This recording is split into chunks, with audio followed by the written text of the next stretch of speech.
बेटी ने अपने ही पिता के साथ ये क्या किया। कविता किसी लड़के से शादी करके अपने पापा के पास आई और कहा, पापा ये आशीष है और मैंने इससे शादी कर ली है।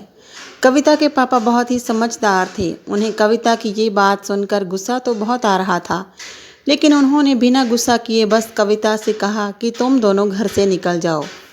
कविता ने कहा, पापा आशीष के पास कोई काम नहीं, प्लीज़ कुछ दिन हमें अभी यहाँ रहने दीजिए। लेकिन कविता के पापा ने फिर से कहा, तुम दोनों यहाँ से निकल जाओ। कुछ सालों बाद कविता के पापा की मौत हो गई। दुर्भाग्यवश आशीष ने भी कविता को छोड़ दिया था और कविता एक रेस्टोरेंट चलाकर अकेले ही अपने एक बेटे और बेटी का पालन पोषण कर रही थी। कविता के ताऊ ने उसे ये खबर दी कि अब उसके पिता नहीं रहे। कविता को ये खबर सुन बिल्कुल भी दुख नहीं हुआ। उसने सोचा, उन्होंने मुझे घर से निकाल दिया था तो अब मैं उनकी अंतिम यात्रा पर भी नहीं जाऊंगी। लेकिन कविता के ताऊ जी के समझाने के बाद वो पापा के अंतिम यात्रा पर जाने के लिए तैयार हो गई। कविता अपने पापा के अंतिम यात्रा पर गई, लेकिन उसे अपने पापा की मौत का कोई दुख नहीं था। कविता के पापा की आज 13वीं थी। सभी क्रियाक्रम पूरे हो चुके थे, सभी मेहमान भी जा चुके थे। तभी ताऊ जी ने कविता को एक पत्र दिया और कहा कि ये तुम्हारे पापा ने मुझे तुम्हें देने को कहा था। कविता कमरे में गई और पत्र खोला। उसमें लिखा था, मेरी प्यारी गुड़िया, मुझे मालूम है कि तुम मुझसे बहुत नाराज़ हो। मैंने तुम्हें घर से बाहर निकाल दिया था। तुम दर दर की ठोकरें खा रही थी, तब भी मैंने तुम्हें नहीं भुलाया। लेकिन क्या कहूँ, उस वक्त मैं भी बहुत दुखी था। याद है जब तुम 5 साल की थी तब तुम्हारी माँ हमें छोड़कर चली गई थी। तब से मैंने तुम्हें कभी तुम्हारी माँ की कमी महसूस नहीं होने दी।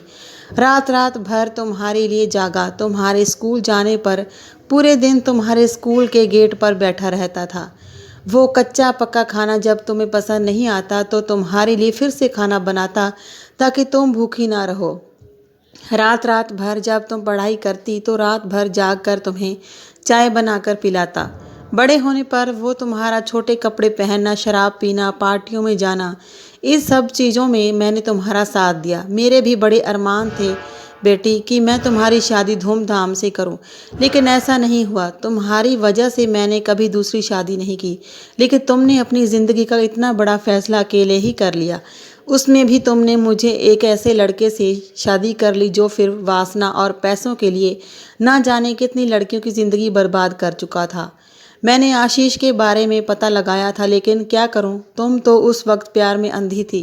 खैर जो भी हुआ, बस हो सके तो मुझे माफ़ कर देना। मैंने तुम्हारे और तुम्हारे बच्चों के नाम बैंक में कुछ पैसे जमा करवाए हैं। 2-3 घर और कुछ ज़मीन के कागजात भी तुम्हारे नाम कर दिए हैं। तुम्हारी माँ के गहने भी अलमारी में पड़े हैं। ये सब तुम्हारा ही है, तुम्हारा पापा। कविता की आंखों में आंसू थे। कविता ने सारी बातें ताऊ जी को बताई। ताऊ जी ने कहा, कविता, जो पैसे मैंने तुम्हें घर और रेस्टोरेंट खोलने के लिए दिए थे वो भी तुम्हारे पापा ने ही मुझसे दिलवाए थे।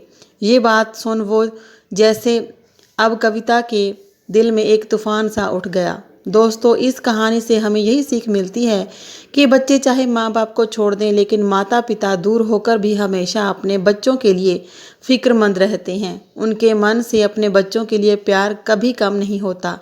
इसीलिए हमेशा अपने माता पिता का आदर करें। आज की कहानी अच्छी लगी हो तो वीडियो को लाइक और शेयर ज़रूर करें। चैनल को सब्सक्राइब करना ना भूलें। मिलते हैं अगली कहानी में। धन्यवाद।